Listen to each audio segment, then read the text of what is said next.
Mama wangu nalia sana. Mtoto wetu tulimpenda sana, lakini mipango ya Mungu kaamua kumchukua mtoto wangu. Tulimpenda mtoto wetu sana, lakini Mungu amempenda zaidi.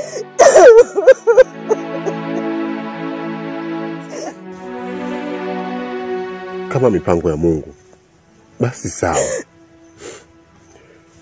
lakini kama binadamu ameshiriki kwenye hili, na yeye atapitia maumivu tunayopitia sisi. Mungu, hapana, usiseme hivyo. Unajua nini? Ukisema hivyo unakosea. Mungu mwenyewe ndo katuumba sisi, na Mungu ndo anaweza kutuchukua. Mimi na imani kabisa mtoto wangu kachukuliwa na Mwenyezi Mungu peke yake. Najua unaumia sana, na mimi naumia. Nilimpenda sana mtoto wangu. Usiseme hivyo mume wangu. Usiseme hivyo mume wangu. Ukisema hivyo unakosea mume wangu. Mtoto wangu amekufa.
Mume wangu. Na unaenda wapi? Hali ya kuwa maiti iko ndani. Majirani hatujawapa taarifa. Maturubai hajatafutwa, hajafungwa. Wewe saizi unaondoka, unakurupuka, unaondoka, unaenda wapi? Hebu nisikilize mke wangu. Natoka mara moja, na wewe sikuhitaji utoke na uende sehemu yoyote ukatoe taarifa yoyote. Mume wangu, kumbuka ni mtoto wetu. Na siwezi kujizuia. Na isitoshe unatakiwa mtoto astiriwe. Sasa unakokwenda wapi saizi? Na mazungumzo yoyote. Ninachokisema ndicho hicho. Usitoke na usiondoke sehemu yoyote.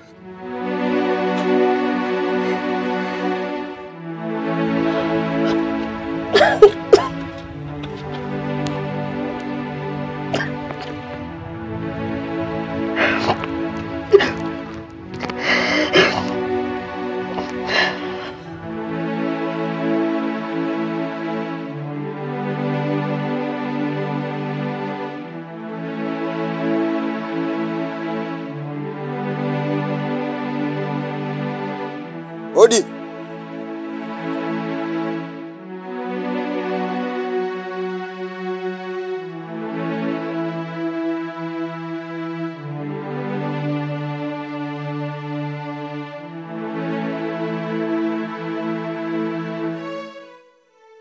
Mizimu imeanza henga hengani. Mizimu ya kina bibi, mizimu ya kina babu. Kazi nimeifanya imeenda vizuri, lakini kuna jambo la kushangaza. Binti yangu ninayompenda amedondoka ghafla na kupoteza maisha. Hivyo maiti iko ndani, nimeona si vyema nirudi tena kwenye mizimu yangu niweze kupata msaada zaidi. Hivyo nimekuja, mtanisaidiaje na maiti iko ndani? Mtu uliyemchokoza ana nguvu nyingi sana. Hivyo kuwa makini. Kombora aliyopigwa binti yako sio tu yeye, ni kwa familia nzima. Tutakuongeza nguvu kwa sharti. Hauruhusiwi kumzika binti yako kwa sababu ukizika utaokota maiti kila siku. Inabidi upambane, aliyerusha kombora afe kwanza, ndio kamzike binti yako. Ondoka.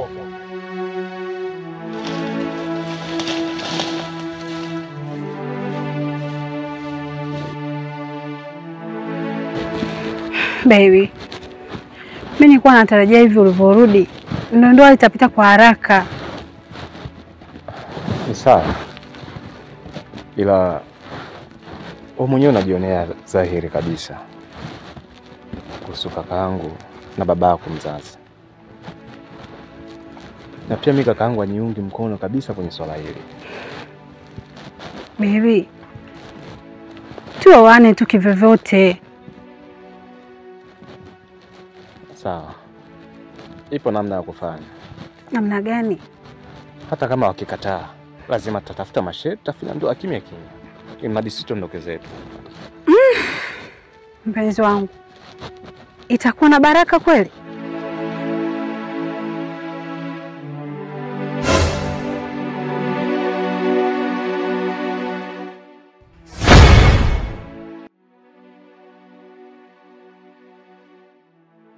Mara ngapi na kuonya kuhusu huyo? Wewe unajua kiasi gani mimi na kaka yake ni maadui wakubwa sana? Yeye apite juu, mimi nipite chini. Leo hii bado tu unaendelea kumng'ang'ania wewe mtu. Je, akishakuoa sisi tutafika nyumbani kwako? Na wewe utaishi vipi? Unakijua alichokifanya kakaka? Sasa, kama utaendelea kumfuata huyo, mtafute baba yako.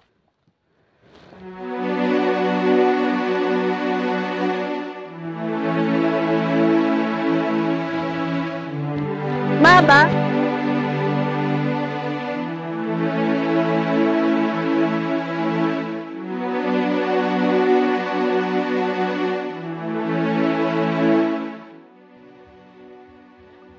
nimesema mkaze moyo. Hili jambo limeshatokea na hakuna jinsi. Hili jambo ni la kwetu, hatuwezi tukaliepuka, na nimeenda kwenye vipimo vyangu. Jambo hili si jambo la kawaida. Jambo limefanyika na majirani zetu. Mgaya ndiye aliyofanya jambo hili.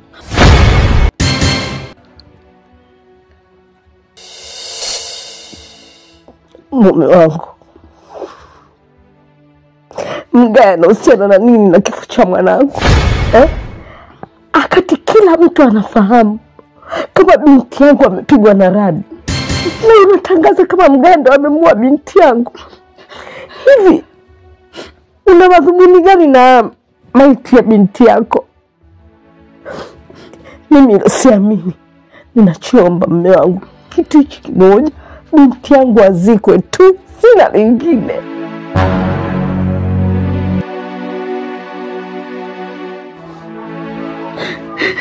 Alafu baba, Mgaya hawezi kufanya hivyo baba. Tafadhali baba wangu, mzee mdogo wangu.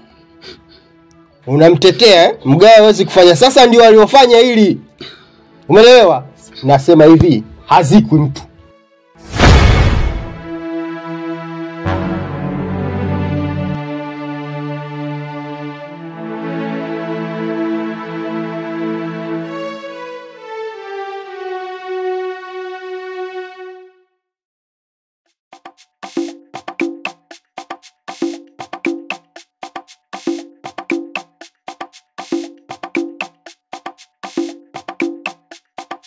Kama unavyojua ndugu yangu, mimi nimekuja hapa kumchukua Naoza na kumuonya ondoke zangu. Sasa cha kushangaza, babake hataki hata anione. Na pia kaka yangu hataki kuonesha ushirikiano yote. Hapo kutakuwa na tatizo hapo. Unatakiwa utumie akili sana ili mradi kuweza kusolve hilo jambo. Lakini wewe umefikiria nini mpaka sasa? Chiona mpaka sasa hivi ni bora toroshe. Hilo wazo baya sana. mimi siwezi kukuunga mkono katika hilo wazo ambalo wewe umelifikiria. Unajua kuna mawili ambayo yanaweza katokea. Kuna hasara na faida. Kwa sasa unaweza ukawa una faida kwa sababu utamchukua mtoto wa watu, utaondoka naye. Na kukaa karibu na mtu ambaye umempenda ni jambo zuri kwako. Sijui umenielewa. Lakini kuna kuumwa, kuna kufa. Yule mtoto tunajua. Utakapomchukua kwenda kukaa naye huko likatokea hilo jambo lolote katika hayo mawili, kufa au kuumwa, wewe unafikiri ndugu zake, wazazi wake watasemaje? Au watakuchukulia hatua gani wewe? Sasa hizi jamani. Salama. Kwema. Kwema. Ndugu yangu nimekutafuta leo. Kijiji kizima nimezunguka sija kuona. Na nikajua tu lazima nikutoka rafiki yako. Asa ndugu yangu, zondoni kabisa. Na hizi nazo mwenyewe kijiji kizima wana. Mwenyewe si unanijua mimi. Unanielewa? Bwana, kwa mkweo pale kuna msiba. Msiba?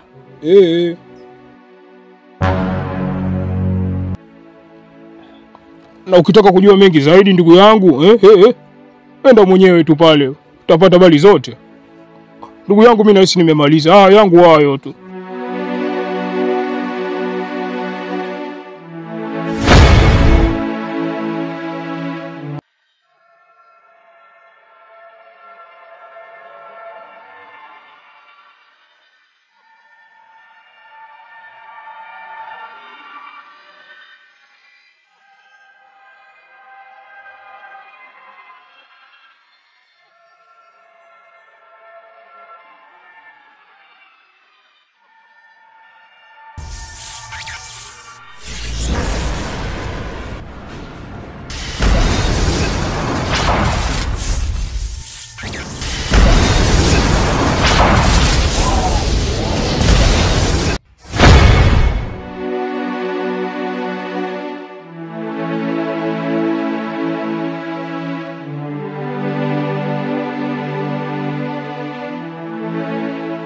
Mume wangu, kuna kitu hakipo sawa. Na usiku uso mzuri kabisa. Kama vipi? Kesho naomba tuame kwenye hichi kijiji. Na kama kuna uwezekano, tuame hata leo usiku. Hii sehemu sio nzuri kabisa. Haya ni matatizo tu. Lakini kila kitu kitaisha. Na kama kuna kitu hakipo sawa, niachie mimi. Njoo tulale.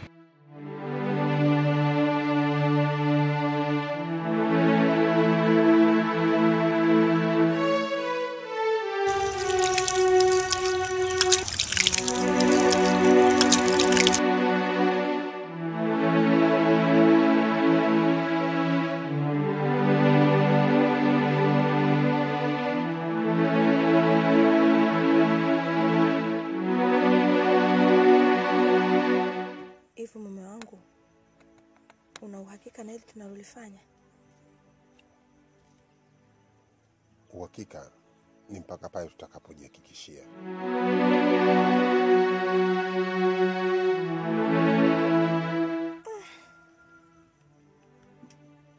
Tutafaulu kweli? Niachie mimi.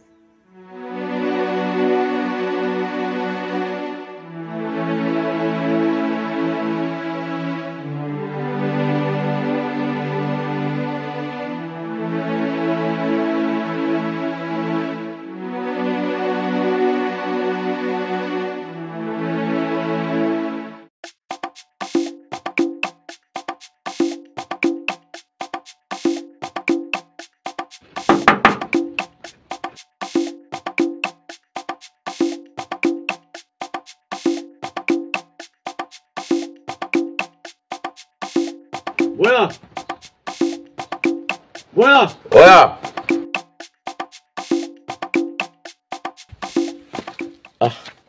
Vipi ndugu yangu? Fresh vipi? Kama kaa. Vipi, mbona unaonekana huko katika hali ya kawaida? Shida nini? Unajua ile swala bado linanichanganya sana.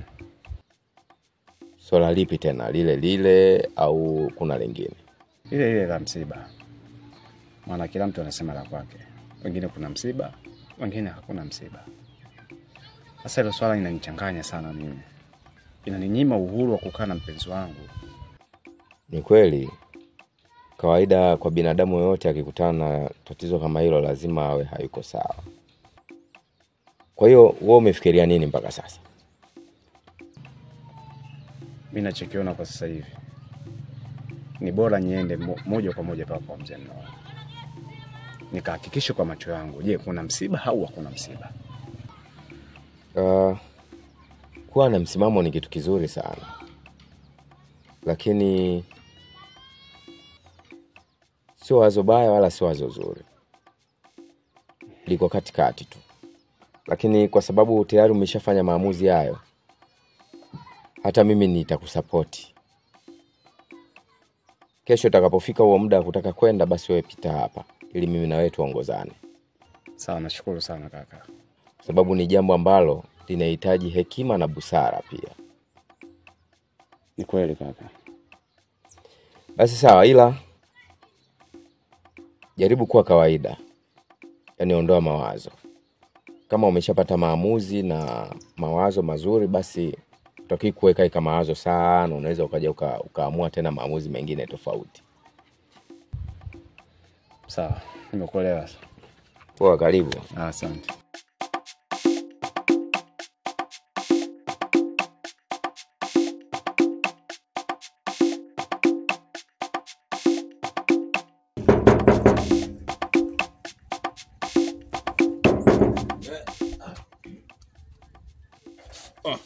Leo unalala tu hadi saa hizi.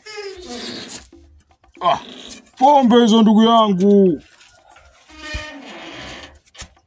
Sema naye ndugu yangu unalala sana. Angalia na kaka ndani utakuwa mwanamke. Mimi kama mwanamke. Kweli, mimi mwanamke. Twende geto nikakuonyesha wanamke wangu. Taratibu babu, wewe vipi? Sasa ndugu yangu na taarifa. Taarifa gani? Maana taarifa nilizokuwa nazo mimi kwamba ni pale kwa mama Ngunjanga pale kwamba amefungua kilabu kipya, au taarifa gani hizo? Pole ndugu yangu una akili. Hujapata mlambo. Mlambo? Mimi sina taarifa zozote. Kwa hiyo zandani kabisa hujazipata. Sasa tu nikupe mlambo ndugu yangu. Pale kwa mzee Mnola kuna msiba. Msiba? Kuna msiba. Nani kafa tena? Ndugu yangu hata mimi mwenyewe sijui.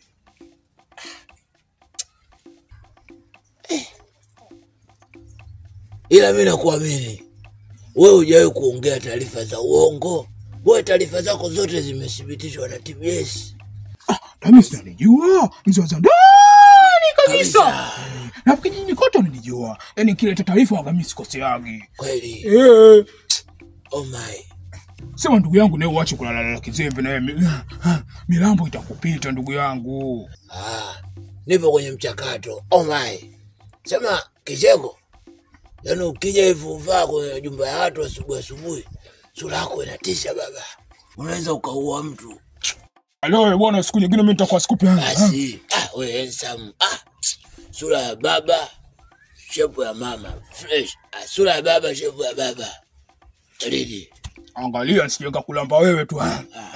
Kibutu. Wewe Kicheko, umepoa na taarifa zako Kicheko. Umepoa kabisa. Angalia. Alimeka na dada simpi. Na kitakachotokea ni matatizo. Sura yake ana hasira. Anacheka ana hasira, ananuna ana hasira. Wewe Kicheko wewe. Oh my.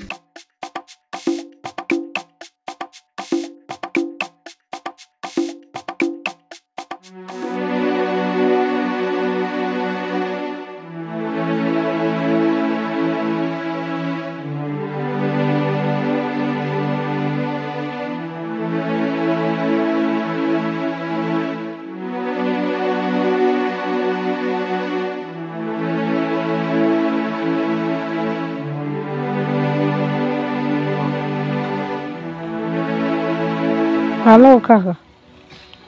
Salamu alaykum. Salama. Kaka, mimi na shida, naomba uje nyumbani kwangu.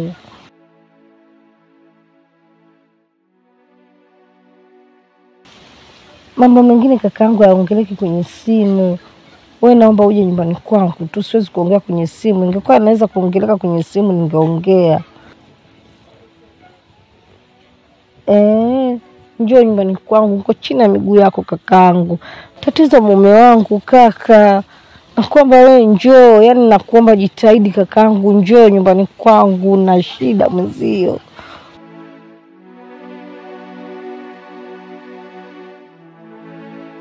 Aya, asante, nashukuru kaka. Nakuomba ujitahidi, juu chini, njoo kakaangu. Aya, asante.